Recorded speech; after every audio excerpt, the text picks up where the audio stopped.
gihe turimo rero bene abo bangushi bariho bavukanye, abangushi bene abo bariho badashaka kumenya ukuri. Hari mbere uwo jewe none ubu rero Yezu Kristo yashinze eklezia yiwe kuva igitangura, ugira wanke kwinjira muri iyo sengero ya Yezu Kristo kandi ari we yayishinze kubera ko kadinidini urimo. Acanyishura ngo jewe iby'amadini sibyo ndaba, igikuru no kwizera gusa. Kwizera wizeye iki? Murumva kwanka kubona, kwanka kumenya ukuri. Ukuri bavukanye mbe murakunda ukuri mwebwe? Mwe murakunda ukuri? None nimwe mukunda kumenya ukuri, ni kuki muyerera muri utwo tudinidini twose mutabajije? Je umuntu je ngomba kumenya ukuri, mbanza kurondera ido nido y'ibintu. Simvuze wewe uri mu yindi dini, mvuze ngo uri mu gicumuro. Eka muravyumva neza, shaka ugumeyo, mugabo uteza kumenya ukuri, ukamenya aho uri hashinzwe nande, iyo shengero rimwe ryatangujwe nande, yaritanguje ryari, yashakiki. Muravyumva? Kandi afise ntuze repertoire y'amashengero yose, igihe yatanguriye n'igisagara yatanguriye n'umuwatitanguje n'icyabitumutumye. Wewe upfa kugenda ngo jewe igikuru no kwizera, ntushake kurondera ukuri kw'ibintu,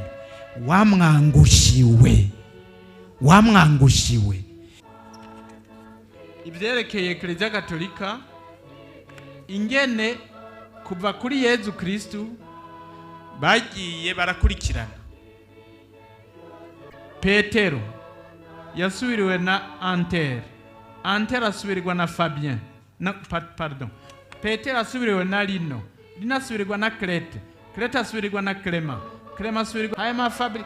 No ndagenda gushika kuri Francisco agira w'amajana 290 na 66 mwasubirizi ba Petero.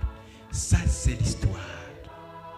Ibi ni byabaye uku n'ukuri, murabyumva? Uku n'ukuri ntahinyuzwa.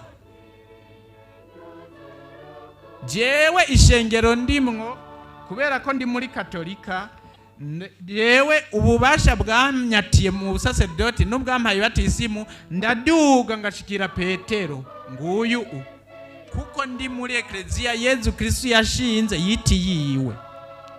Nawe ni waba uri muri Bomberge uraduga gushika kuri Rutayisire.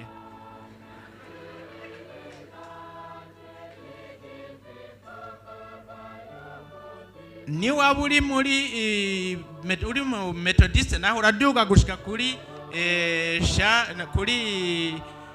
John Wesley.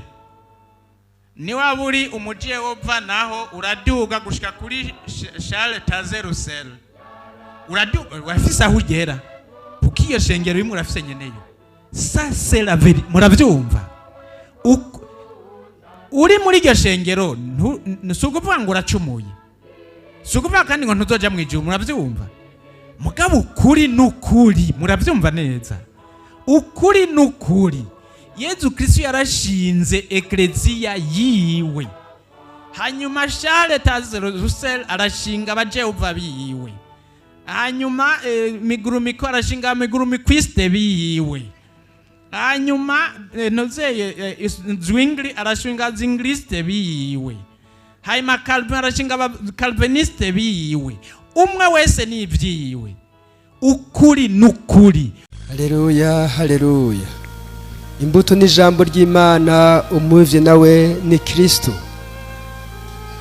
Umwemera wese azoramba myaka yose. Haleluya. Mutitegereza iki gihe turimwo ni kuki?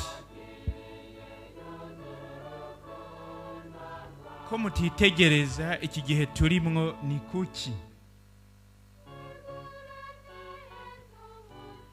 Niyo nyigisho yo muri kino gitondo. Iryo jambo rivuye muri iri babasomeye, bababwiye neza aho riri. Yezu Kristo yapfuye akazuka, niwe aganza ibihe n'imyaka, niwe Alpha na Omega, niwe tanguriro n'iherezo. Ashaka ko abantu bose rero bamenye insiguro n'akamaro k'ibihe n'imyaka barimwo niyo bamara ku isi. kuko ko umuntu afise ibihe n'imyaka amara ku isi ni byiza ko amenya icyo ari cyo, insiguro n'akamaro kayo. Yezu yaraseruye uko gushaka kwiwe ashimitse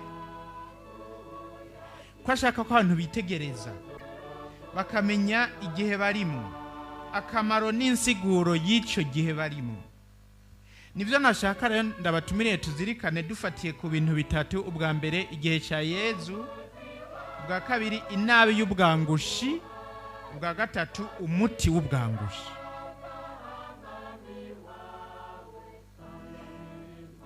Ubwa mbere igihe cya Yezu, ko mutitegereza iki gihe turimwo ni kuki?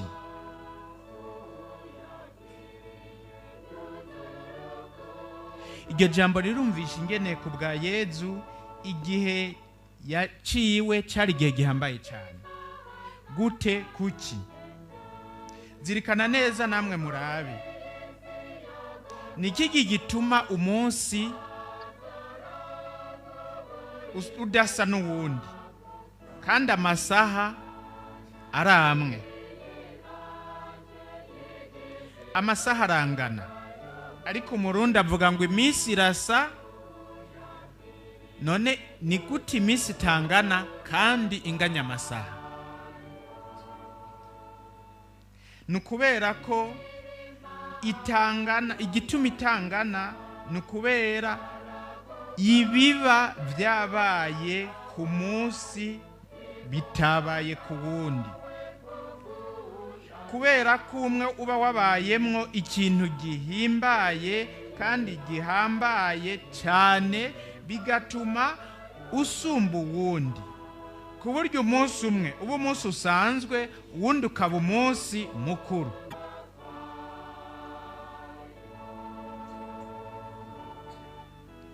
Kubera icyo cyabaye rero nicyo gituma uyo munsi uba mukuru, uwundi nawo wagumye ari umunsi usanzwe, kandi uwo munsi mukuru ugaca usumba uyo wundi kubera ikintu cyabaye. Kandi rero kubera icyo kintu gihimbaye kandi gihambaye cyane cyabaye, n'abantu ntibaba navyo tubivuga mu mice ine. Ibyo Umukama yemereye abantu biwe tubivuga mu mice ine.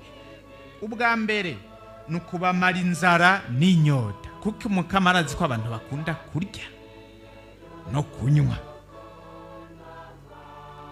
Aha murabona yuko mwaje munganuku iyo dutangaza yuko uwuzoza wese azogenda ariye anyoye, nta n'ikirosi cyasigara mw'ibarabara. Umukama arazi ko abantu bakunda kurya no kunywa. Icya mbere rero yabemereye ko igihe nicyashika bazoronka no guhera inzara n'inyota, ngo Umukama n'ingabo ngo azotegurira ibihugu byose kuri uyu murambi inzimano y'inyama zinuze n'inzimano y'umuvinyu uhiye ukatsuye. Iyo Izaya 25 akarongo ka mbere. Abantu nabo naho bakunda kurya, hari ibyo bakunda kurya gusumba ibindi, muri byo harimwo inyama. Hari mbere n'uwigeze numvise bavuga ngo abwiye uwundi ngo uryoshe nk'inyama. Iyo muntu yari uw'ahantu bakunda inyama ntiriwe ndavuga. Kubamara inzara n'inyota. Ubwa kabiri, Imana yari yabemereye kubaha ubuzima n'amagara meza, ngo ntihazoba abapfa bakiri ku ibere canke abatama batarasozera imyaka yabo, kuko uwo witwa ko apfuye akiri muto azopfa amaze imyaka 100. Nuko umuhanuzi Izaya mu kigabane ca 65 akarongo ka 20 abivuga. Nukuvuga bazogira ubuzima n'amagara meza, mbere barambarare. Ubwa gatatu, amahoro no gutunganirwa, ngo bazokubaka inzu bongere bazibemo, bazotera imizabibu bongere barya ivyamwa vyayo, ntibazoba bakiruhira ubusa, ntibazoba bakivyarira urupfu, ariko bazoba uruvyaro rwahezagiwe n'Umukama, bamane n'ababamukako, nanje nzokwitaba bataranampamagara, bazoba bakivuga nanje mbe namaze kumva. Ibyo rero bizobaha amahoro no gutunganirwa. Ikigira gatatu, abahanuzi, ibyo biri muri Izaya ikigabane ca 65 kuva ku 21 gushika ku 25. Mbere Izaya cabandanya avuga ngo ibingira n'umwagazi w'intama bizorisha hamwe, intambwe izosangira ubwatsi n'imfizi, inzoka nayo itungwe n'ivu. Nta nabi kandi nta bubisha bizosubira kuba ku musozi wanje wose mweranda, nirivumerewe n'Umukama. Izaya 65 kuva ku 21 gushika ku 25. Ibi rero bizaya bivuze gutyo ngo ibingira n'umwagazi bizorisha hamwe, intambwe izosangira ubwatsi n'imfizi. Murumva baca umugani mu Kirundi ngo umugani ntuva ku giti uva ku muntu. Aya mabingira n'izi ntambwe mwumva Izaya avuga burya si ibingira zijya zo mu ishamba, kuko zijya ntizizohindura, zizoguma zirya ibyatsi n'ibyo zagenewe. N'amabingira agenda n'amaguru abiri. Ubwa kane, abahanuzi babemereye gukira indwara, ubumuga n'amaganya yose. Nizanye nabivuga ngo bwira abahagaritse umutima muti, nimureme ntimutinye, ngiye Imana yanyu. Igihe cyo kwihora kw'Imana hamwe no gutanga ingero kirashitse. Iyo Mana yanyu niyo ubwayo ije kubakiza. Niho rero amaso y'impumyi azohumuka, amatwi y'ibitumva nayo akazibuka. Niho ikimuga kizosimba bugeregere, ururimi rw'ikiragi narwo rugatera impundu. Abarokowe n'Umukama bazohindukira, bashika i Siyoni bishongora, mu maso yabo harangwe n'akanyamuneza kamaho, urweze n'agahimbare bizobasanganira, intimba n'iminiho bizotavyomoke. Aleluya. Kandi ibi byose ndiko ndabasomera nivyo abahanuzi bavuga ko bizoba. Uyu munsi niho biza kuba.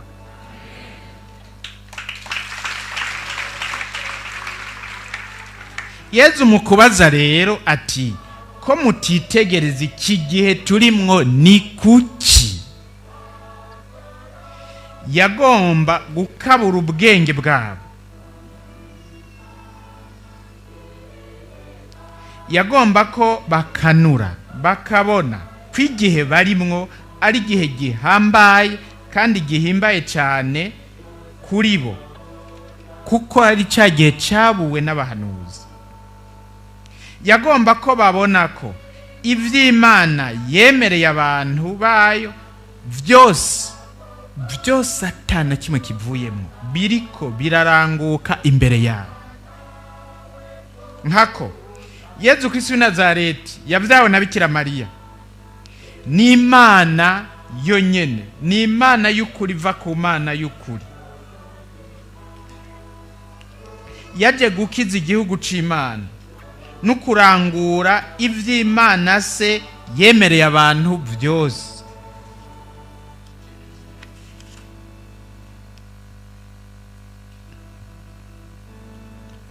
Mwumvise ko abantu bakunda kurya, Yezu nawe yaragaburiye abantu, ibyo murabizi.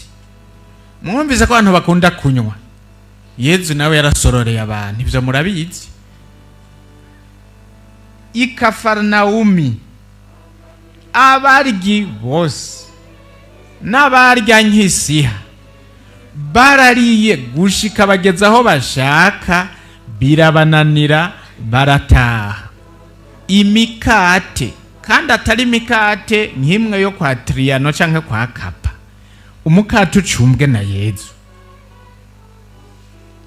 Abanywi baranyoye imvinyu ikana mu bugarire, baranywa bageze aho bashaka, kandi atari vya bihokohoko byo kwa Ntuze.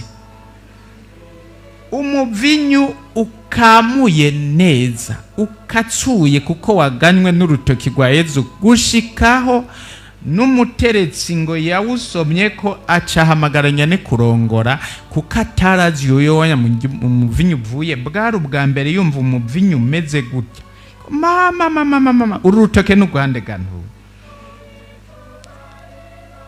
Mu gisagara ca Nahimi ni Betaniya, Yezu yarasubije ubuzima umwana yari yapfuye, arazura Lazaro amaze kane mu kuzimu, abasubiza ubuzima bose, barasubira barabaho, barasozera imyaka yabo. Ivy'abahanuzi bavuze biraranguka. Uragaranzura ibiganza ukamara inzara ibiri n'ubuzima byose. Niko Izaburi ya 145 ivuga ngo Izaya nawe ngo urupfu azogwirukana ubutakigaruka. Inahimi ni Betaniya barabibonye ko Umukama ashobora kwirukana urupfu. Byongeye kandi aho Yezu yakiriwe hose, indwara, ubumuga, amaganya, intimba n'iminiho byaratabikomoka nk'uko Izaya bivuze ngo bizota vyomoke. Aho Yohani Batista yatuma abigishwa biwe kubaza Yezu ngo uri umwe ategezwa kuza canke turorera uwundi, Yezu yaciye yishura ati gende mubwire Yohani ibyo mubona n'ibyo mwumva. Abahumye barabona, abacumbagira baratambuka neza, abarwaye imibembe baratyoroba, abapfuye amatwi barumva, abapfuye barazuka, aboro barigishwa inkuru nziza. Matayo 11 kuva kuri 1 gushika kuri 5. Ngivyo ibitangaza vy'igihe ca Yezu. Abantu b'umutima ugororotse baravyitegereza, bagatamarirwa, mbere bagatera impundu baninahaza Imana bavuga bati nta bintu nk'ibyo twari bwigere tubona. Abandi nabo ngo Imana umuhanuzi mukuru yasoretse iwacu, Imana yaramukije igihugu cayo. Abandi nabo ngo Imana yatugendeye, ngo bakikugura. Ariko hariho n'abandi benshi cyane batakanura ngo babone ingene igihe barimwo kidasanzwe.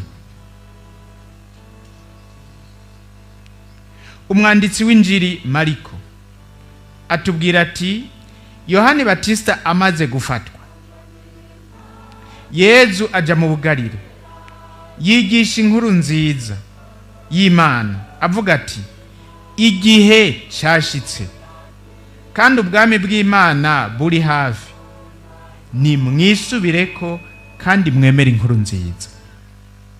Igihe cyashitse kandi ubwami bw'Imana buri hafi, ni mwisubireko kandi mwemere inkuru nziza. Igihe cyashitse no kuvuga iki? Yezu mu kuvuga ngo igihe cyashitse no kuvuga iki? No kuvuga ishikiro rya byose turarishikiriye.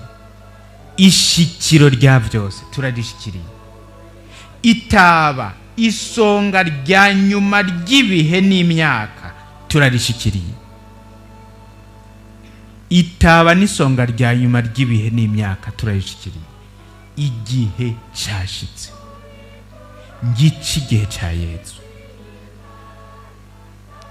Ivy'Imana yabaraganiye byose irabishikije, nta kindi mukirindiriye, ubu mufise byose.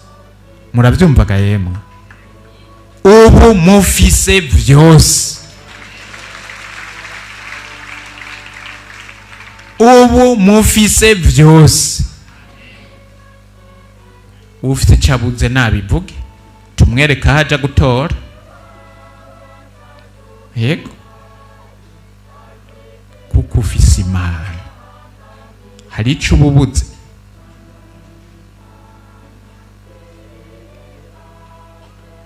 Uwitwa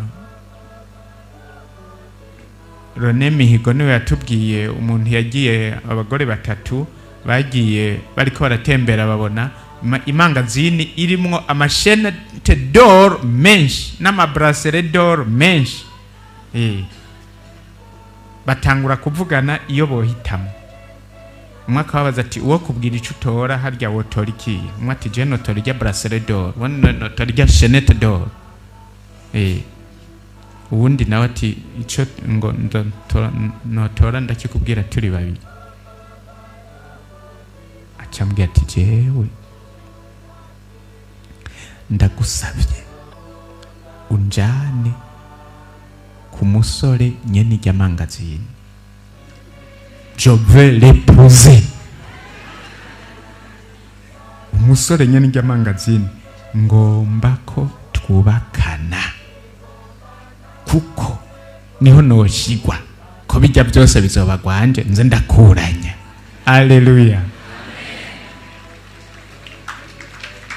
Uwasi wayatoye neza. Hari abantu rero bajujuta bakaja kurondera ibintu akurondera kwepuza nyene ibintu. Ubwo n'ubucuju. Ushaka ibintu ntuza kumata ku bintu, umata kuri nyene ibintu. Murabyumva? Mugabo ubuzeze ntiburahera. Jewe nihebeye Yesu kubera icyo, kandi kuva ndamwihebeye nta na kimwe ndabura.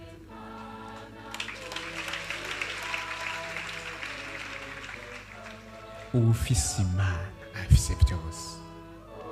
Ngomba kwambara ipantaro ndambara, ngomba kwambara ikanzu ndambara, ngomba kwambara ikositime ndambara, nta na kimwe mbura.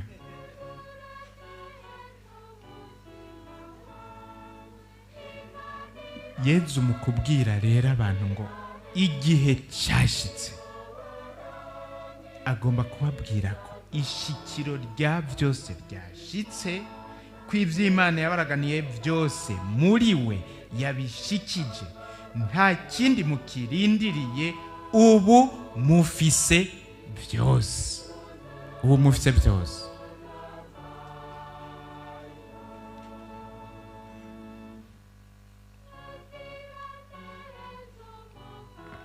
Hari umupatiri aheruka kumbwira muri iyi minsi, kuwa gatatu mweranda niho yabimbwira. Nuwo muri iki gisagara sinigwa ndamuvuga, ushaka azoza arabarikiriza mu abapatiri mukuru si benshi, ni patiri mukuru wimwe muri izi paruwasi zahi Bujumbura. Hanyuma mu mise yo gusabira abagwayi yari karatembereza Yezu. Muri iryo sengero hariyo mushikiwe, umuganga ari yamubwiye ko umwana yibungenze yakikamye, kandi ko bateza kumubaga kuko ataburyo buriho bwuko byaraneze. Hama ngo mushikiwe acarasaba Yezu kugira ngo akikanure uyo mwana atumbere neza. Yabisabye nk'uyu munsi buke yasubira kwa muganga asanga umwana atumbereye neza. Muganga ati ntibizokenerwa yuko wirigwa urabagwa, umwana atumbereye neza. Mugabo umuganga yarajorewe abanza gukanura amaso ati sindavyumva ingene byagenze. Uko byagenze nuko mu gihe umupatiri yari karatembereza Yezu, uwo mushiki watwibira yaciye abwira Yezu ngo Yezu ngo uri kurishura abantu bose, ngo uratinda undengane kandi ari musaza anje gufise.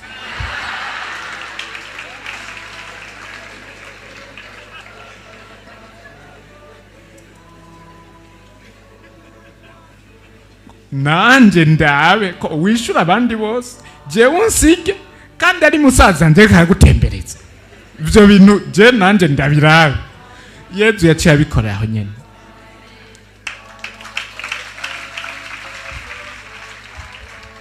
kuba rero yarahaye musaza we Yezu, murumva ko bisumba kugira abaganga bose. Umuntu azi ubwenge aho guhitamwo ibintu ahitamwe nyene ibintu. Nta kintu mukirindiriye ubu mufise vyose, kuko ufise umukama nyene ibintu abafise vyose. Yezu ati ubwami bw'Imana buri hafi, nukuvuga Imana yanyu ibari hafi.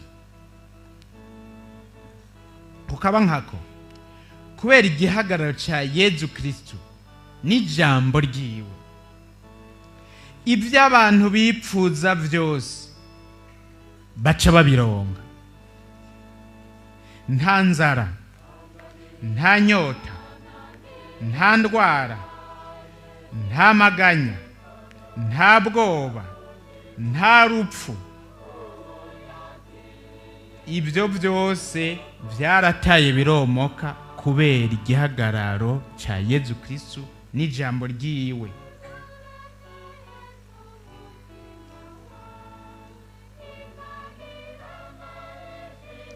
Iri jambo rero rya Isaya ngo nanje nzobitaba bataranampamagara, bazaba bakivuga nanje mbe namaze kumva.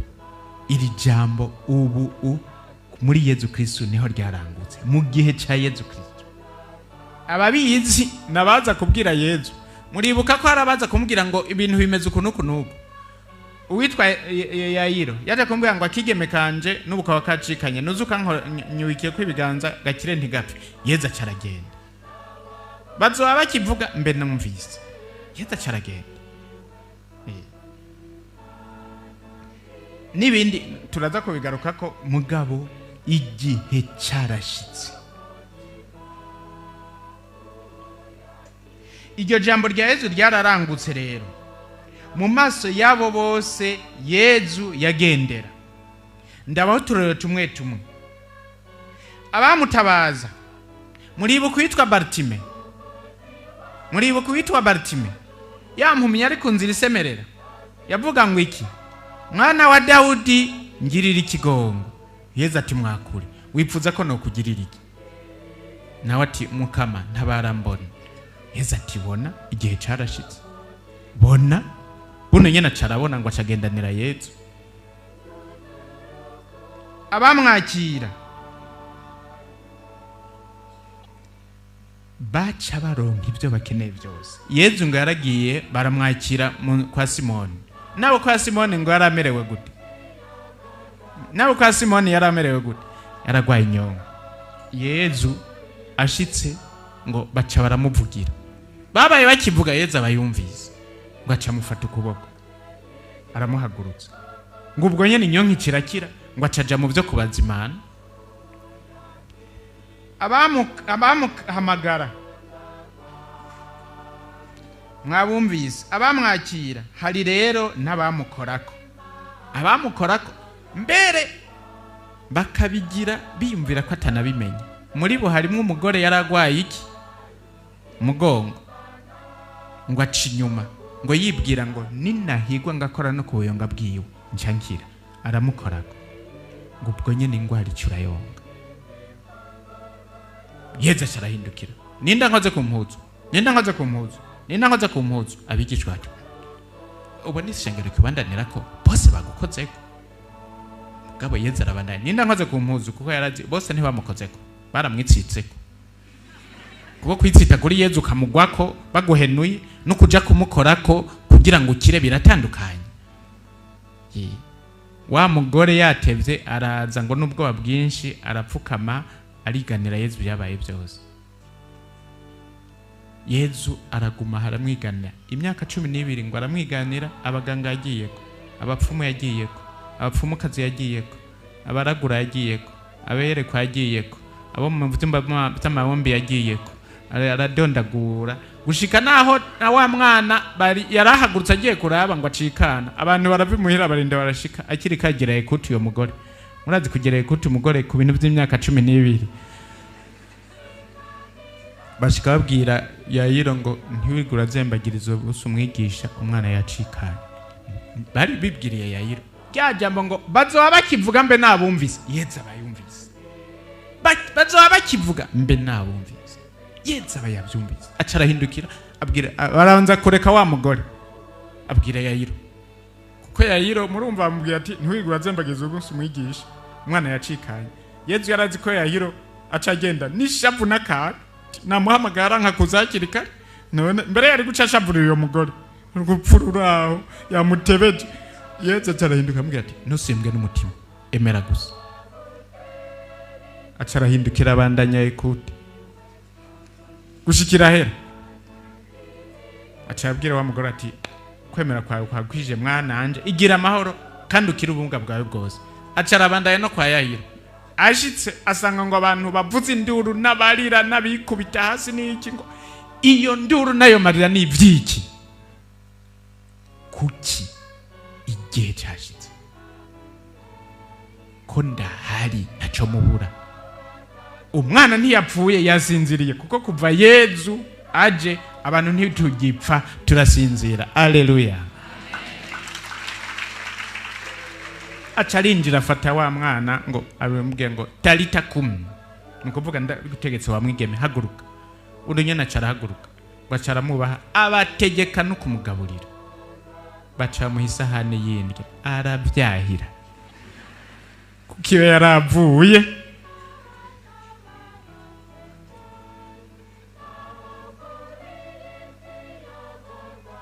Abamwakiriye iwabo nkazaki. Abamutumiye iwabo nk'ababageni bikana. Mbere nabo bose bamuzaniye bashaka kubashengeza nk'aba mugore yafatwa sambana. Bose murabona uko byagenze. Bose baca baronkurukiza ubuzima, amahoro, akanyamuneza no gutunganirwa. Nico gituma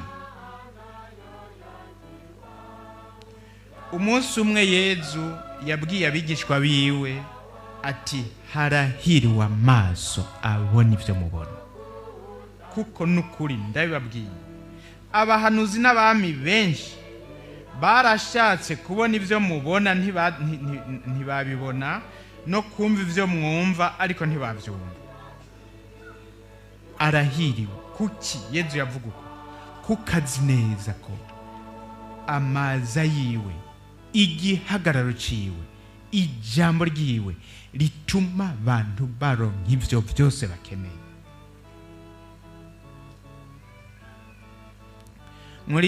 Hari umugore yigeze kuza ngaha arambwira ko amaze kuja ku baganga batatu. Bose bambwira ngo munda turabona ko hari impezo mugabo nta mwana arimo. Kandi ubwa mbere yahoramo. Acaraza arambwira ngo none nabuze ico ngira nico kandi iyo ninda ya mbere. Ndambwira nti ivyo nivyo abaganga bavuze. Bakoresha ivyuma kandi bavuga ivyo bashoboye. Yezu ari hajya mu isengero. Genda ushake wirigweho umubwire kutahava ataguhaye ubuzima kuko ubuzima ni kwiye. Ku munsi w'Imana uyo mugore yabatirije umwana ngaha.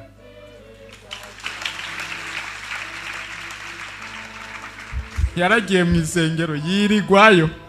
Jesu namenye ryari yatahi. Mugabo kuva Yezu ashitse nta marira nta maganya kuko dufise byose.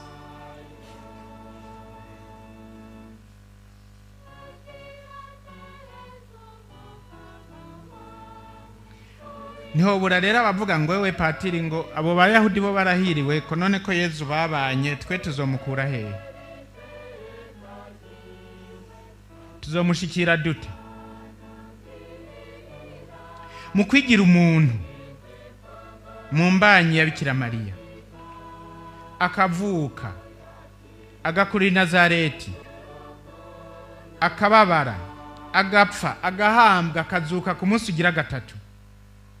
Yezu yahawe na se ubukuru n'ububasha bwo gushikira zina muntu wese mu bigero byose acamwo n'ahari hose no mu vyashobora kubamwo byose. mbere amaze kuzuka we nyene yarabitangaje ati nahawe ubukuru bwose mu ijuru no ku isi. Matayo 28:18. Ubukuru bwose mu ijuru no ku isi no mu kuzimu kw'inyenga Mana Data yabuhaye Yezu Kristu, kuko ari we yamugaruriye byose. Yezu Kristu no yagaruriye byose Imana se. Ibyo Shetani Sekibi yari yarasahuye, mbere yari yariganziye mu kuvyinjizamwo ikibi, kuko ico cyose Shetani yinjijemwo ikibi ibicigaruriye, ibiciroreshejeko, iki kigira ko ububasha. Murabitegera? Ikintu cyose cyangwa umuntu wese Shetani yinjijemwo ikibi ikimugira ko ububasha n'ubushobozi. Ibyo rero byose Shetani Sekibi yari yarasahuye. Mu bisanzwe Imana niyo yaremye byose, ibirema ivyiremera. Mugabo kugira Shetani ivyo Imana yaremye ikavyiremera ishore kubitwara no kubisahura no kubigira ko ububasha, ivyinjizamwo ikibi n'igicumuro. Ibyo rero Shetani yinjijemwo ikibi n'igicumuro ikabisahura ikavyiganzira, kubera ikibi n'igicumuro yavyinjijemwo, Yezu yabityoroje amaraso yiwe, kandi kubwo kubabara no gupfa no kuzuka kwiwe Yezu yaravyatsi iyo Shetani byose abigarurira Imana se, nawe aca muha ubukuru bwose kuri byose.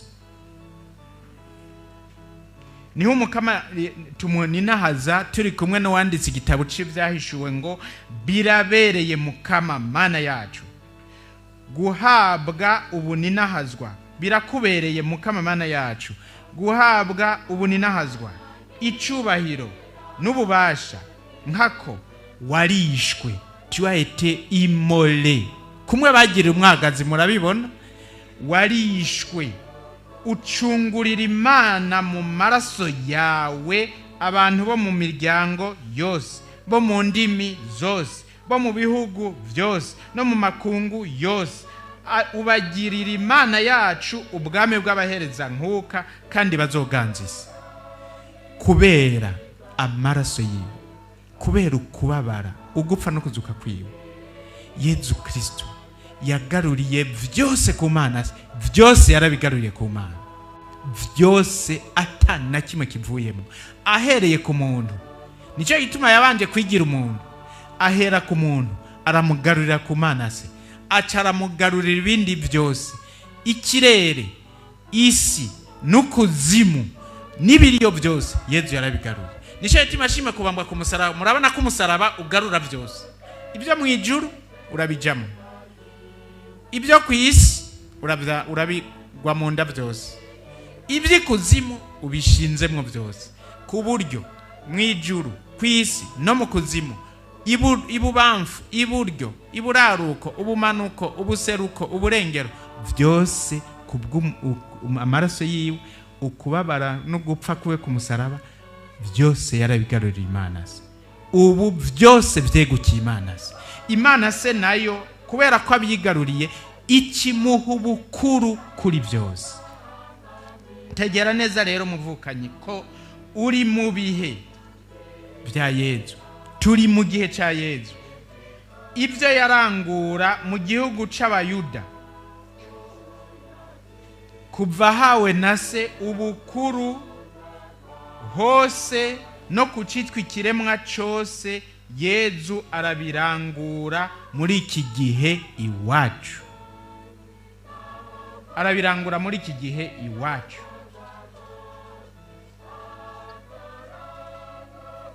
Kuri uyo wese amwemera, kuri uyo wese amwambaje, kuri uyo wese amwituye, kuri uyo wese amutabaje, ibyo Data turaganiye kuduha arabironka byose. Yezu arabirangura. Umuntu yovuga akarambarara, ariko kugira ngo ibyo yahora arangura muri Israeli abandanya birangura iwacu, Yezu yashimye kugumana natwe. Hehe ku buryo butatu. Uburyo bwa mbere, Yezu yashatse kugumana natwe muri ekleziya yiwe. Yarashinze umuryango yita ekleziya yiwe, mbere ayigira umubiri wiwe, kugira ngo kubw'uyo mubiri wiwe abandanye kurangura ibyo yahora arangura byose mu gihugu c'abayahudi. Kubw'umubiri wiwe ari wo ekleziya. Umubiri wa Yezu Kristo turawufise muri ekleziya yiwe. Murabyumva neza? Muri ekleziya yande yiwe, imwe yise ekleziya yiwe. Uri Petero, no kuri iryo buye nzokubakako ekleziya yanje. Yezu avuze ngo yanje nuko yarazi ko hari abazoshinga izabo. Murabyumva? Yarazi ko azoshinga izabo. Uburyo bwa kabiri yatoye ni mu ijambo ryiwe. Yezu yaraduhaye ijambo, kandi mu ijambo ryiwe turamufise. Mbere ijambo ryiwe niwe nyene. Uwufise ijambo aba mufise. Uzigama ijambo ryanje niwe nkunda, na data azomukunda, duheze tuziwe tumugira ingoro yacu. Ubwa gatatu Yezu yatoye, uburyo bugira gatatu yatoye, ubwo rero ni kaminuza, ni mukarisitiya. Mukarisitiya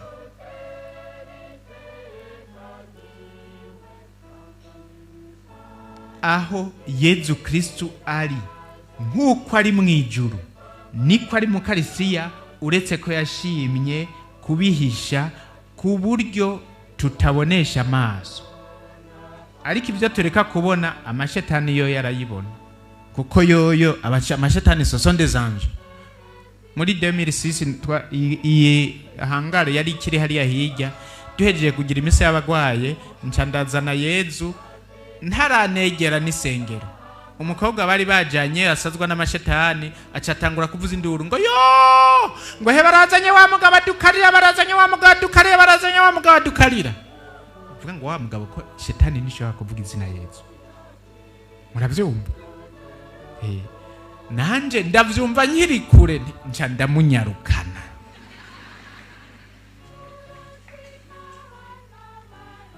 Nshitse mu isengero nsanga hariho imisore iriko iravuga bwira uwo mwana ngo ibwira ngo shetani muvemwo, kwizina rya Yezu muvemwo, kwizina rya Yezu muvemwo. Nca ndabwira nti ntimwigwe muri ruhisha, umugabo azikarira yashitse. Nca ndamushaka kwa rutare, ndamubwira nti ryamikaho imbere yiwe, ngo hanyuma tugira iki? Nta kindi atari ninahaza umugabo azikarira. Turatangura ruwanje rero, nta n'iminota 3 ya Yezu, shetani ngo turigiriye, tubona ziradupepeye ngo kwaheri wa jama.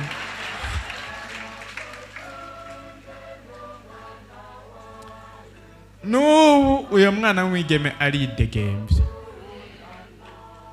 Abazi kuraba umunsi umwe nagiye mbona kuri Saint Valentin azana bouquet de fleurs ashikanira Yezu yamubohoye. Mukarisitiya muri iki gihe Yezu niho avyagiye wenyene wese, n'umubiri n'umutima n'amaraso n'ubumana n'ubumuntu bwiwe, uko ari mu ijuru niko ari mukarisitiya, uretse ko tutamubonesha amaso. Twebwe tureka kumubona, mbwa amashetani yoyo aramubona kandi agatetemera, agatangura kuvuza induru akiri kure ngo wa mugabo adukarira. Arinumiye mu Rundi bambe mu Yahudi, arinumiye mugabo ibyo akora n'agatangaza. Ubu rero muri iki gihe Yezu mukarisitiya aregera umuntu wese ngo bafatanye akayira. Ubu Yezu dufatanye akayira. Kuva ndamwakiriye mukarisitiya sinigera mbajenyene, namana nawe. Uburyo umubiri wanje akaba muri akanwa n'amaso yanje aba muri jewe, haba muri we. Uri mwitabe nakuro ari muri jewe. Utabiza aragenda abaze Charles waritiho, umunyamashetani yaje gutera ubwoba, acamubwira ngo ibyo uvuze ntavyo nzokora kandi ntaje nzoba. Acamubaza ngo ntacu uzoba, wishimirije iki kugira uhigishe data uja shetani gutyo? ngo je nishimirije Yezu, ngo ari hehe mbanza ngo ari hehe, nagira uramubona, ntubona ko ari muri jewe. Ubwo nyene uwo munyamashitani yaciye avudukaho yiruka n'ubwoba bwinshi kuko abonye Yezu ari muri we. Mukaristiya aregera umuntu wese ngo bafatanye akayira. Muri iki gihe Yezu Mukaristiya arashikira umwana wese naho yoba akiri irigi mu nda ya nyina, aramushikira. Wa mukobwa mwamwumvise, wa mugore mwambwira ngo mwene musazanje niwe akagutembereza, Yezu yashikira uyo mwana kuko Yezu yarigize umwana, yigize umwana kugira ngo ashikire abana bose. Umuntu kuva agisamwa, kuva umuntu agisamwa gushika umuntu arinde ashengera ibukama, Yezu yarigaruriye abantu bose ku ngero zose bashobora gucako, kuva umuntu agisamwa gushika ashengera. N'uri mu nda Yezu aramushikira. Yezu Mukaristiya niwe yashikiriye uwo mwana aramuhindukiza. Muri iki gihe Yezu Mukaristiya arakiza umuntu wese agwaye, arakiza umuntu wese ababaye. Ubizi ni umutama yitwa Ndabambarire, namubonye hano, ushaka aza kumubaza. Abaganga bamubwiye ngo wowe utagiye mu Buhindi uruti rw'umugongo gwawe karabaye. Aho rero ntashobora kwicara, ntashobora guhaguruka. Ngo mbonye batanguye kunshinyaguriza, ndabwira abahungu banje ngo gerageza mu nterure buke mu njane ku mwami wanje nze kumwibwirira, abaganga bareke kunshinyaguriza. Baca baramuzana ngo bandyamika hajya mu isengero imbere y'itabire nakuru, ngo nca ndamubwira ngo mwami wanje, wewe wankuye ku mbugita gatatu kose, wankijije imbugita gatatu kose inshuro 3, naho urahankura. Bajya bareke kunshinyaguriza, bamenye ko jewe mfise umwami wanje. Bizira kumpebuza ngabira kampetera tampetamitse umugongo ngo nuko amwita.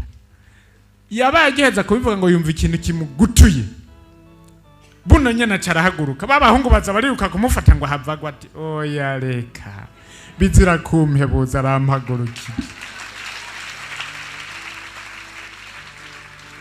None abantu bagenda hagaze, bari bambwiye ngo aje mu Buhindi ngo bamushire mu icuma gifata uruti rw'umugongo. Yezu Mukaristiya, Yezu Mukaristiya muri iki gihe arakiza umuntu wese agwaye. Yezu Mukaristiya ubu muri iki gihe arabohora umuntu wese aboshwe. Hari umugabo ngaha aheruka ngaha, Yezu aheruka kubohora, yahejeje amashuri mu 2009, amashuri ya kaminuza y'ubuganga. Inzoga ziramugira itabi gushika muri uyu mwaka uheze ntiyari bwa defende memoire. Kuva mu 2009 baratwaye hariya mu bitaro, barasubira hariya baramwugaranira ahantu by'ubusa. Abagenzi we bamukurikirana baramubwira ati twebwe rero turahejeje, ahantu twiyumvira woje ni muri foye gusa, genda hariya naho nivyanka duca duheba. Acaraza arambwira ati pati jewe abantu bose bamaze iyo myaka bankurikirana bambwiye ko ari dernière chance bampaye, ubu ngaha nintakira bazoca bampeba. Kandi bagomba n'umusoda, kandi yari mu office, bagomba n'igisoda cyafashe ingingo yo kunyirukana. Nca ndamubwira nti ikaba ari dernière chance office, Yezu ntayirata, uzova hayagukijije kuko ko wamutumbereye, kandi akaba ari dernière chance. Nawe Yezu arakunda ubuzima kandi nawe aragukunda, gusa wowe bigusaba kumwizera. Bimubwire uti Yezu iyi ni dernière chance mfise, none rero utayifashe jewe karabaye. Ivyo yamubwiye sinzi ko yabivuze uko. Mu kwa gatanu tariki 13 z'ukwezi kwa gatanu yaradefanze teze yiwe. Ubu n'umuganga ubu n'umuganga. Kuva icyo gihe cyose mugabo Yezu mukarisitiya, umuntu aboshwe n'akaboregwe, aboshwe n'ubuhumbu, aboshwe n'ibiyayuramutwe, aboshwe n'ingeso mbi, aboshwe n'impengamiro iyo ari yo yose, Yezu mukarisitiya ahari kugira ngo ivyo bintu byose abirangize. Dufise byose muri ekleziya y'Imana, dufise byose. Kandi ibyo wowe atari umukatolika ngaha ntaca avuga ngo abakatolika bo barihiriwe bafise Yezu mukarisitiya. Ega ntahari ku bw'abakatolika gusa.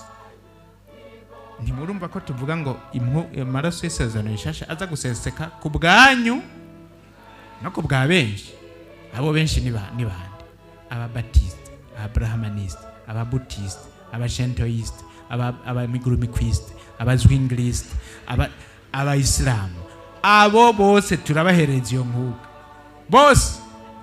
Yezu muzima mukarisitiya ahari kuri abo bose. Mu 2009 hari umugore wo ngaha, umugore wahi Bujumbura yazanye umwana we w'uruhorihori rwanse gufatana. Jean-Pierre yaravuga ngo hariho umugore ngaha ngo umwana we yarafite uruhorihori rwanse gufatana, ngo narabe Yezu ahejeje kumukiza ubu nyene. Wa mugore yaciye aza nk'umusazi ngo sinarinzi ko Yezu ashaka kunkiriza umwana ndi mu Islamukazi. Yezu si w'abakatolika gusa. Imana se yamuhaye ubukuru ku biremwa byose, murabyumva. Yezu umwana w'umuyisilamukazi aramukiza uruhorihori rwiwe, ubu rurakomeye. Kandi umunsi uri izina Yezu. Aleluya. Mukomera amashi birakwiye. Uwo bari ngaha rero atari umukatolika ntagire ngo Yezu mukarisitiya ngo nuwa bakatolika gusa. Oya, Yezu mukarisitiya nuwa bose. Nuwa bose. Mbere Jean-Pierre yatubwiye ko hari igihe baja mu gihugu ca Niger bariko barasabira abagwayi, barabasabira Yezu ngo akiza abisilamu benshi gushika abakatolika batinda baragira ishari ngo Yezu ngo twebwe ngo ubu rero wigire mu abisilamu tw'abakatolika watwibagiye. Nuwa bose. Nico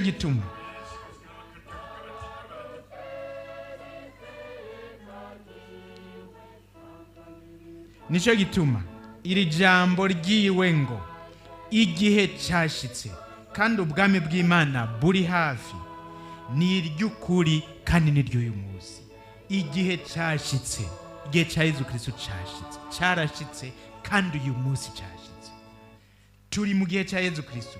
Imana ituri hafi, ubwami bw'Imana buri hafi. Nico bivuga Imana turi hafi ngo dufatanye akayira idukize ibyo byose bituzigiriza, ibyo byose bituzingamika, ibyo byose bitubuza kugira ubuzima iteka no mwidegenza. Ibyo bintu byose Yezu Kristo arabidukiza. Jewe iyo mbuze ikintu ntabwo bangira mbanze ndaja kwa Yezu, ntacyo nzohura. Oyi, naho nogira ingorane ndamubwira Yezu ko je ndi wiwawe, nizi ingorane ziwanje nizi wawe, ko ndi wiwawe, ibyo ingorane zanje zose nizi wawe. Ntabwoba, nta kiba, murabyumva. Dufise byose, igihe cyashitse, ubwami bw'Imana buri hafi. Muri Yezu Kristo dufise byose bavukanye. Tubanze mbere tumuririmbire gatoya. Uri mwiza Yezu, uri mwiza, uri mwiza, uri mwiza Yezu, uri mwiza, uri mwiza, uri mwiza Yezu, uri mwiza. Yezu we Yezu usumba byose, uri urakiza, urakiza Yezu, urakiza abarwaye, urakiza Yezu, urakiza, urakiza, urakiza Yezu, urakiza. Yezu usumba byose, urakiza. Urabohora, urabohora Yezu, urabohora ababoshwe, urabohora Yezu, urabohora ababoshwe, urabohora Yezu, urabohora Yezu we Yezu usumba byose, urabohora. Urazura, urazura Yezu, urazura abapfuye, urazura urazura urazura Yezu urazura Yezu we Yezu usumba byose urazura uri mwiza Yezu uri mwiza Yezu uri mwiza Yezu uri mwiza Yezu we Yezu usumba byose uri mwiza tugushimire Yezu tugushimire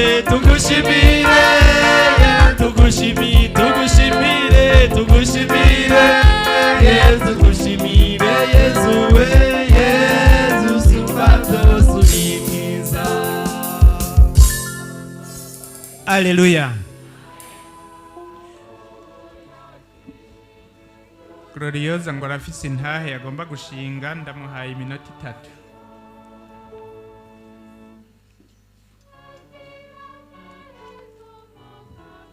Tugire Kristo. Batira ariko aravuga ko ufise Yezu ufise byose nivyo. Jewe ndafise temanyanje ntonya. Nagiye ndabibona mu buzima bwanje. Umunsi umwe rero hariho document nari nkeneye. Ego ijanye n'ubutumwa bari bampaye hamanje kuyirondera. Ngiye kuyirondera iyo document. Uwo munsi aho naje kuyirondera bambwira ko atari umunsi wo gutanga iyo document. Hanyuma rero ndavuga nti naho atari umunsi wo kuyitanga, ndabizi ko iyo document ndayikeneye kandi cyane kuko nari mfise umunsi umwe wo kuyirondera kugira ngo nshobore gukora ubwo butumwa nategereza gukora. Ndatonda rero kuri ivyo biro nari ndayikeneyemwo, barambwira ati ntibikunda amasere, genda uyu munsi si umunsi wo gutanga iyo document. Ndavuga nti none ko ndayikeneye cyane bigenda gute? Ngo yagenda ngo si uyu munsi. Nanje rero nari nje mvuye ahantu kure nakorera ubwo butumwa, nari nkeneye mu iyo document. Ndavuga nti umunsi ntayirose ivyo nkeneye kubandanya ntibikunda. Kubera rero ko bari banyankiye, ndavuga nti ndaguma ngaho mu mutima wanje mvuga agashapure, ndavuga nti Yezu none ko ndagufise kandi iyo document ndiko ndarondera si kugira nze guca amahera, no kugira nje gukorera igihugu c'Imana. Ndaguma ngaho nivugira agashapure kanje, banca ko bagenda bambwira ati ntibikunda uyu munsi ko mbutahe, nahe ndagumaho. Hanyuma rero ndahamara isaha banca ko barengana, haheze umwanya haza umukenyezi yibungenze, yari yagiye hari hageze ko yibaruka, mugabo nawe yarakeneye romeme document nari nkeneye. Aza avuga ko base kumwakira kubera ko iyo document yafise, ngo yari yayitaye ariko araza kwa muganga. Hamagiye kwa muganga rero baranka kumwakira. Iyo document ni karanga muntu murabizi, abakenyezi baja kuvyara barabasaba karanga muntu. Hama rero jewe ndavuga nti uyu mukenyezi agira vyarire hano biragenda gute kandi yabuze karanga muntu ko base kumwakira kwa muganga. Je ndavuga nti hakuba umuntu avyarira hano reka ndamuherekeze dusubire kwa muganga. Nca ndamuherekeza tuja kwa muganga, dufata taxi tuja kwa muganga. Uwo muntu yari umukene sinari ndanamuzi, mugabo ntegera umutaxi mene ndamubwira nti ndakwinginze uyu mugore ntavyarire hano ngo nuko yabuze karanga muntu, ndamutwara kwa muganga. Hama rero ndamushikanyeyo ndabaza abaganga nti none uyu muntu yagiye kurondera karanga muntu kandi murabona harageze kwa vyara mwase kumwakira. Baca barambwira ngo ya masere ngo baraza bakatubesha ngo bakatubwira ngo nta karanga muntu bafise. Ca ndababwira ivyo muvuga birumvikana nti mugabo imbere ya karanga muntu umuntu adafise n'umwana agira avuka ashobora gupfa, turabe ikintu cihuta twosova. Ndababwira nti none uyu mwana ko mama we yataye karanga muntu kandi akaba atarakaronka, uyu mwana arabizi ko aza kurindira kugira karanga muntu ize kuboneka. Iyo umwana aba yarabizi ko ategereza kurindira karanga muntu yarindira. Ni kandi namwe murabizi, murabavyeyi mwaravyaye, ni murabizi umuntu hageze ko yibaruka umwana ntarindira. Ni none tureke umwana apfe kugira ngo karanga muntu iboneke. Baca barambwira ngo ya masere ngo baraza ndavyumva barabahenda, nti mugabo turabe umwana tumusove. Nyene ndababwira kandi ndabakarira cyane. Ndababwira nti je sinavyaye, nti mugabo ntaho ntavyaye, nti ndazi ko uwo muntu ariko arababara kandi namwe murabibona, nti dusove umwana rero. Baca baramwakira baramwinjiza muri maternité mbonye bamwakiriye nca ndisubirira hahandi nari kurondera ya dokima yanje nsubiyeyo nibandaniriza ka gashapure hama rero baranca ko baravuga ngo ni wowe watwaye wa mugore kwa muganga nije namutwaye baca barambwira ngo none wari waje kurondera iki ndababwiye ico nari naje kurondera ngo uwo muntu acabwira ngo secrétaire ngo nyarukiriza uwo muntu icarondera nca ndavuga mu mutima wanje ntimana kubera ko nari nakubwiye ko ndagufise kandi ico ndondera ari kugira ndangura ubutumwa bwawe none urini na haje ico patiri yarari karavuga rero umuntu afise imana aba afise vyose na dokima keneye no kumusi ukutayitanga barayitanga kubera dufise imana tugire Kristo.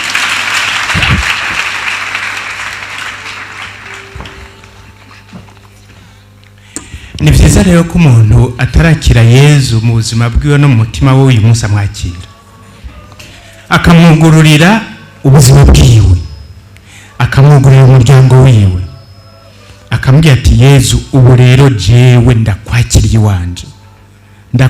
iwanje nuwaje ngaha yiyumvira ibyo gukira imisonga niki ibyo by'imisonga banzubireke waje yiyumvira ibyo bukene niki banzubireke wewe icyo ukeneye cyambere no kuri bufise Yezu sivyo gahema ni banza wewe wugurure ubuzima bwawe Yezu wugurure umutima wawe Yezu kandi naho waraguye mu bibi bingana gute warabaye umuntu akora ibibi n'ububisha bungana gute mubwire Yezu uti no kwazake waragiyeyo nanje ndagusavyuze Yezu ni wamuhamagara araza kandi umufise ntaco uzobura. Haleluya.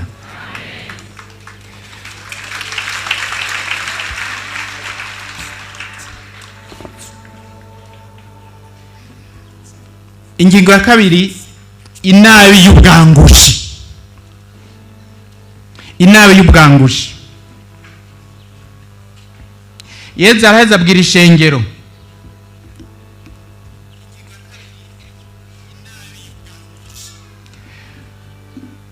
ati iyo mubonye igicu kivuye mu burengazuba ubwo nyene muca mugira muti imvura iraje, bikaba bityo. Iyo mubonye umuyaga uturutse mu bumanuko naho mugira muti izuba rija kwaka cane riturire, bikaba bityo. Mwabangushimwe, murazi kwitegereza ibigirwa kw'isi no mu kirere, ariko ko mutitegereza iki gihe turimwo ni kuki?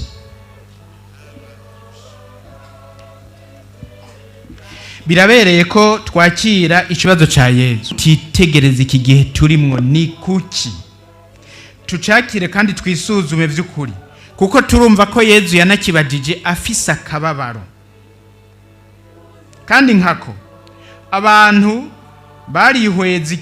turazi kwihweza ikirere, turazi kwihweza ibihe n'imyaka, tukamenya uko igihe kiza kumera, tugafata mbere n'ingingo nkenegwa. Kubera ingene twamenye ingene igihe kiza kumera, tugafata ingingo nkenegwa. Burya murazoraba abantu uko bambara muci siko bambara mu rushana, sivyo? Ibyo bitwaza muci sivyo bitwaza mu rushana. Mu rushana muci abantu benshi bitwaza udutambara tw'ukwihanagura icuya. Mu rushana naho bakitwaza imitaka. Nk'ubu ndazi ko hari habazanye imitaka iwanyu kubera bihweje ikirere, hari abaje bazanye imitaka. Hari udafise umutaka mugabo yaje yazanye igikwembe. Ingene twihweza ingene ibintu biza kumera, hari abazi kuraba ibihe turimwo n'igihugu, bakavuga ati ubu uyituravye igihugu aho kigeze birakenewe ko tugira stock. Sibyo gahema, hari abagira stock baravye igihe turimo, cyaba igihe cerekeye ibihe by'umwaka la saison, cyaba igihe cerekeye amatora, bavuga ati ubu nta ubizi. Hari n'igihe mbere ngahe Bujumbura amakofre foro bigeze kuyarondera bose barabura kuko barayasahuranwe barayamara kubera igihe twimirije. Ibyo rero abantu baravyitwaririka kubera ubuzima bw'umubiri. Uko kwitwaririka ibintu by'ubuzima bw'umubiri Yezu yaritegereje ingene abantu babikora, wenyine arabishima kuko abantu bazi kwitegereza, ariko akababazwa n'ingene mu bijyanye n'ubuzima bw'umutima, mu bijyanye n'ubucuti bwabo n'Imana bigira sindabibazwa, bakizira utuzeze kandi igihe cyashize. None by'ukuri icyababaje Yezu ni igiki muri ibyo? Icyamutera umubabaro ngiki? Yezu ahejeje kuvuga ati ubwami bw'Imana buri hafi, ni ukuvuga Imana iri hafi. Igihe yavuga ijambo yaciye yongera ko ngo nimwisubireko kandi mwemere inkuru nziza. Ukuba hafi y'umuntu kw'Imana, ubwami bw'Imana buri hafi, ni ukuvuga Imana iri hafi, gutegerezwa gutuma ahindura inyifato n'imigenzo kandi akagendera ijambo ryayo. Imana imaze kuba hafi nuko bigenda. Ubu wewe wo kumva musenyeri aza kukuramutsa, woguma umeze nk'uko wari umeze, mu nzu haguma uko hari hameze, ikamba mbiri yari ku meza irahaguma, ikaneti yari ku gitanda irahaguma, isafuriya yari mu rwinjiriro irahaguma, cyane cyane ku muvyiro.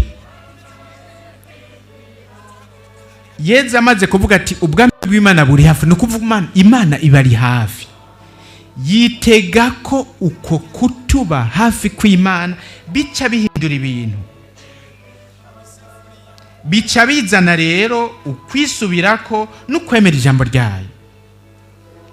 Kugira ntibisubireko rero, Abayuda baca bareka kwitegereza ibyo Yezu akora, bakabirenza amaso, bakigira nk'abatabibona. Amajambo yiwe ntibayiteho, ntibayagumye, kugira ngo bigumire uko bahora kandi bagume bakora ibyo bahora bakora. Uko kwanka kwisubirako n'ukwakira ijambo rya Yezu nivyo byatuma bareka no kwitegereza, kugira ngo ntihagire ico bohava babona ngo bitume biyagiriza kandi ngo bahave bahindura ubuzima bwabo. Ntibashaka rero kubona ukuri, ntibashaka kumenya ukuri, kuko ko basaba kwigaya, gusaba ikigongwe no kwisubirako. Abo rabaye Abayahudi. None abo Bayahudi, bene abo Bayahudi bose barapfuye. Abayahudi bameze gutyo bose barapfuye tuganduke, canke hariho n'abandi bakiriho, hariho abo tutaraca ku mazi, hariho n'abandi tutarajana no ku mpanda. Abayahudi bameze gutyo, banka kwitegereza, kuko bohava babona ukuri, bakamenya ukuri, bagava bibasaba kwigaya no gusaba ikigongwe. Bene abo Bayahudi n'uyu munsi bariho. Kumbura uyo Muyahudi muri jewe ariho. Wa Muyahudi we, Muyahudi, uyo Muyahudi arashobora kuba ariho muri jewe, arashobora kuba ariho muri wewe. Nico gituma Yezu Kristo abise ngo mwabangushi mwe, abangushi, esprit faux, esprit faux. Inabi y'ubwo bwangushi rero nuko kwanka kwitegereza, nuko kwanka kurondera ukuri, nuko kwanka kumenya ukuri. Umuntu yanka kwitegereza kugira ngo ntabone, umuntu yanka kurondera ukuri kuko adashaka kukumenya, umuntu yanka kumenya ukuri kuko byo yanka kwisubirako no kwakira ijambo rivuzwe. Uyo niwe Yezu yise umwangushi, un esprit faux, esprit faux. Ikimuranga nuko acagomba imisi yose kwiyorobeka, kwiyeza, kwishigikira n'ukwigira umuntu ataco na kimwe abazwa akigira nk'umweranda kandi atari byo, kumwe kwa wa wundi yaje imbere y'Imana ngo Mana yanjye ndagushimiye ko ntameze nk'abandi, bo bariba bakarenganya abandi bagasambana kandi simenye nk'iriya shenzi y'umutoza goli. Je nisonzesha kabiri mu ndwi ngatanga icicumi ku byo nengeruye kandi simeze nk'uriya mutoza.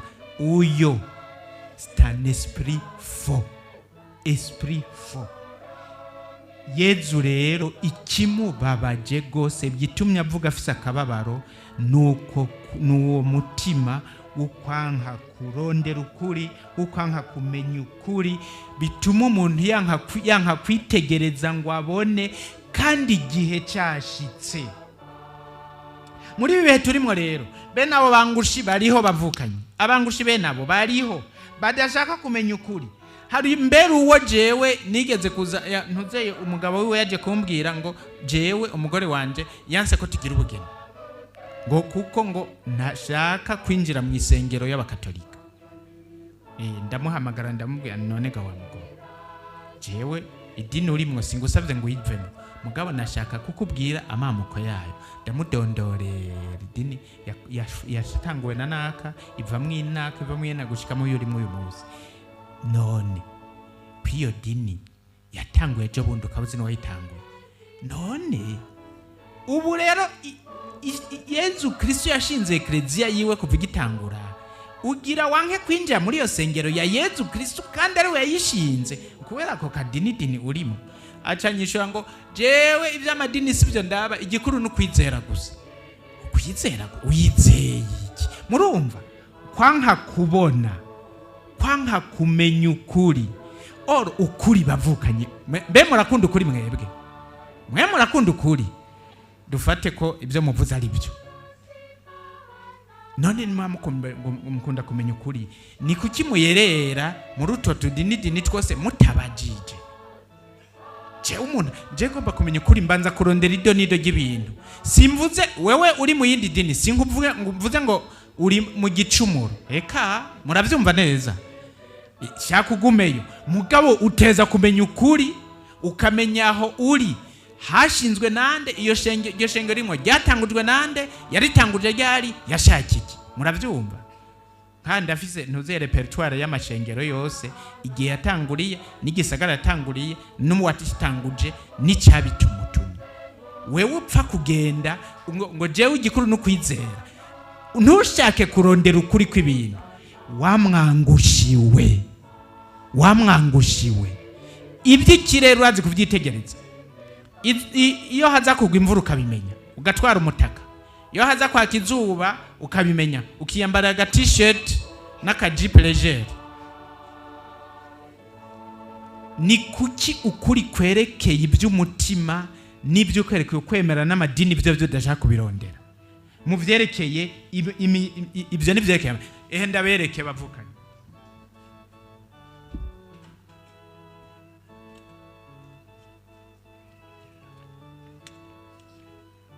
Iyi taburo mubona mfise ngaha iriko ivyerekeye Eklezia Gatolika, ingene kuva kuri Yezu Kristo bagiye barakurikirana. Petero yasubiriwe na Anter asubirwa na Fabien Petero asubiriwe na Lino asubirwa na Clete asubirwa na Clement asubirwa na Evariste asubirwa na Alexandre asubirwa na Sixte Premier, asubirwa na Telesphore, hanyuma Jean, hanyuma Pio wa mbere, hanyuma Aniseti, hanyuma Soter, hanyuma Eleuter, hanyuma Victor wa mbere, hanyuma Calixte wa kabiri wa mbere, hanyuma Urbain wa mbere, hanyuma Poncien, hanyuma Anter, hanyuma Fabri.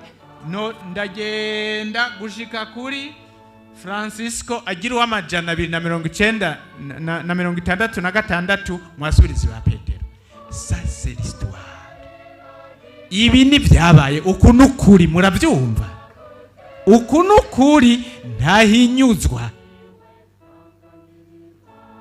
Jewe ishengero ndimwo kubera ko ndi muri Katolika, yewe ububasha bwanyatiye mu busaserdoti n'ubwampaye batisimu ndaduga ngashikira Petero nguyu kuko ndi muri ekleziya Yezu Kristo yashinze yiti yiwe. Nawe niba uri muri Bomberge uraduga gushika kuri Rutayisire.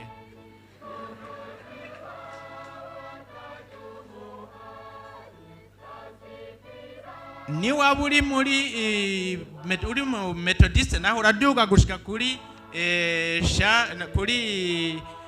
John Wesley. Niba uri umuje wova naho uraduga gushika kuri Charles Taze Russell.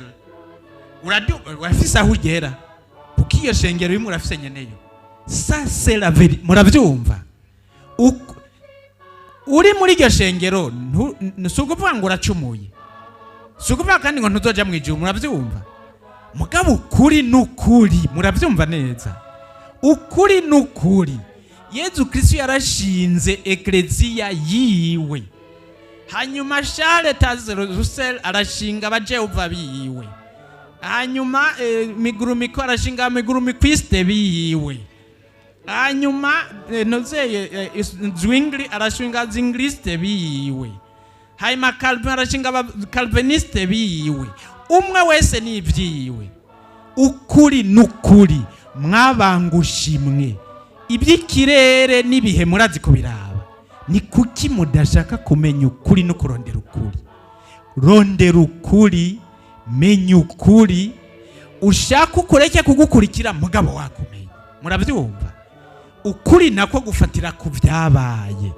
Ibitabaye sukuri. Ariko ibyabaye n'ukuri. Murabyumva? Ushaka araza guca ngaha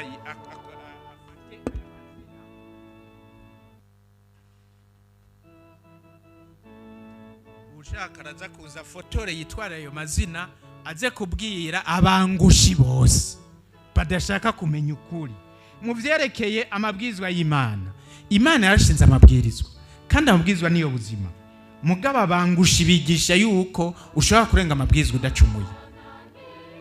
Ngo ushaka gusambana akoresha agapfuko kandi Imana yarabibujije. Ukuri n'ukuri. Je rero ngacambaza uyo muntu ariko arigisha abandi gukoresha agapfuko. Mbega umufiance wawe uhora umubwira uti twari utudupfuko byo gufasha? Mbega iyo hageze kumuha kado uramuha udupake tw'udupfuko? Mbega umugenzi wawe iyo hageze ko aja muri mission umugore waca nk'umugabo wawe uramutekerera ama preservatif uti bitware bivyo gufasha? Ni kuki wamwangushiwe wigisha ku radio ngo udashobora kwihangana nakoresha agapfuko kandi umugore wawe umusaba kwihangana, abana bawe ukabasaba kwihangana, umufiance wawe ukamusaba kwihangana kuko uzi kwihangana bishoboka? Wamwangushiwe ni kuko uza kuroga abantu uvuga ibinyoma. Ukwihangana birashoboka kiretse uri sazi. Wasaziwe nta uzo gusaba kwihangana. Ni kuki mutitegeza igihe turimo? Ivyerekeye ivyirondoka turazi neza ko mu vyirondoka Imana yashize mu mubiri wacu ubushobozi bwo kwihangana kandi nibihe vy'ikurondoka. Hanyuma mu vyirondoka hariho uburyo ndemanwa bw'Imana bushaka gukurikizwa kandi bigakunda. Harabigisha rero ngo ntibishoboka bagaca babwira abantu gukoresha ibindi bintu. Abo bantu babikoresha bakabona ingene bononekara mu mubiri, ingwara bagwara mu mubiri, ingene batabagara ku mubiri. Ariko ababibaha baraza amafaranga babikuramo. Mugabo ntibazotfa babwiye ko bibategeka kubera amafaranga. Bababwira ngo n'urukundo babakunda, ngo nukigira ngo babafashe. Wamwangushiwe ni kuko utitegereza. Itegereze, rondera ukuri, menya ukuri, gendera ukuri. Ngivyo bavukanye ibintu bimwe bimwe byo bafasha kubona ubwangushi bw'ibi bihe turimo. Abangushi ni benshi kandi ikiranga abo bangushi ntibitegere, ntibashaka kumenya ukuri, ntibashaka kurondera ukuri, ntibashaka kwakira ukuri. Kugira ibyo ntibashaka kwitegereza, banka kwitegereza, ngo ntibashaka kwitegereza uko ibintu bimeze, ntibashaka kuraba ukuri kw'ibintu. Ibi bihe turimwo tuve mu bwangushi. Yezu Kristo turi mu bihe vyiwe. Mugabo ntushake ko Yezu Kristo azi wawe ukiri mu bwangushi. Icambera gusaba va mu bwangushi urondera ukuri ukunda ukuri wakira uko kuri, kuko kuri uko kuri niwe nyene. Uwo wese akunda ukuri abakunda Yezu, kuko Yezu niwe kuri. Umuti w'ubwangushi.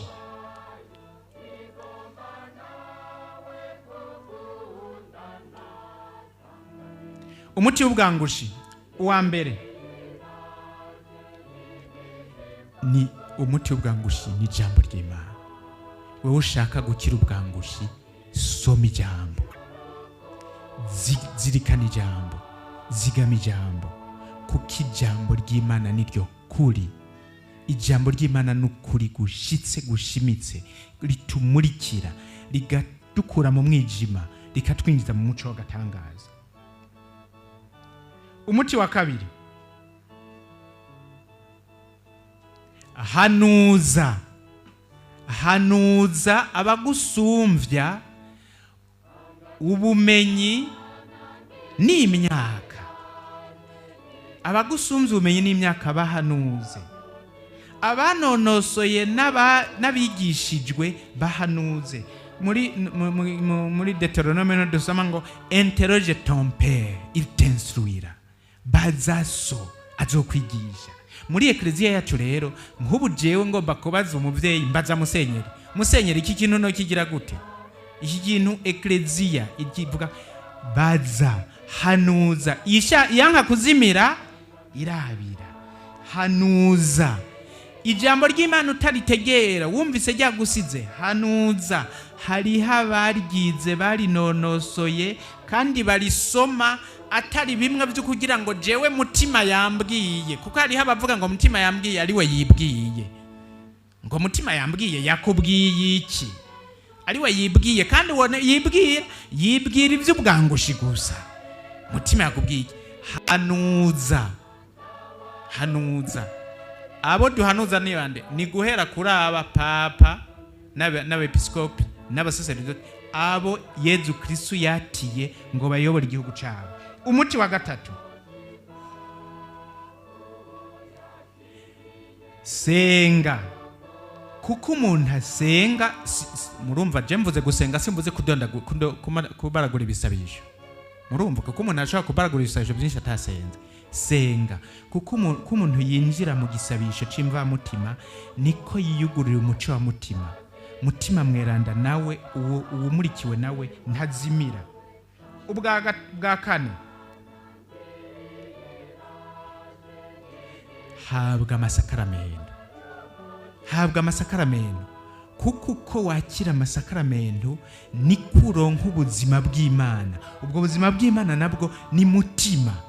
Mutima w'Imana. Mu masakaramentu Yezu aduha mutima, natwe nitwakira amara kwakira umubiri n'amaraso y'uwo mutima mayanda akatwuzura, udufashe tubumwe, dusangire umutima muri Kristo.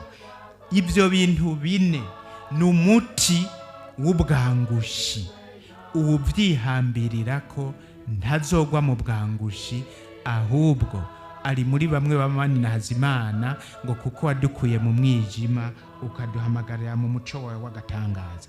Ibihe rero turimo ni ibihe by'abana b'umuco. Alleluya.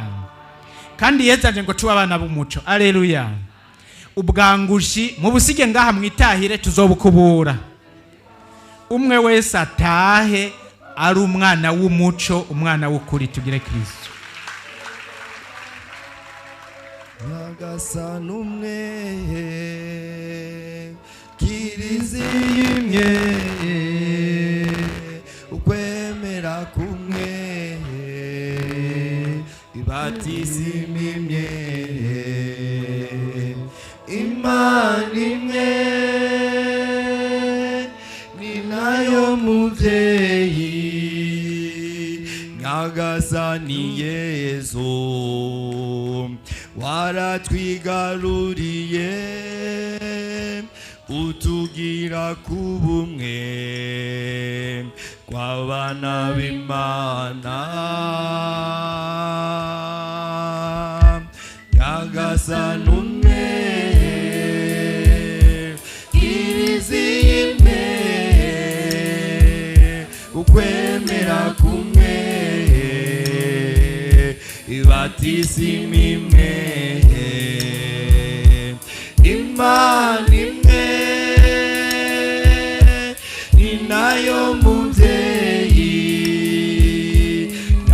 nyagasani yezu twagana nde wundi wariwe ufite ijambo ku buzima bwacu nyagasani umwe irizimwe ukwemera kumwe batisima imwe Imana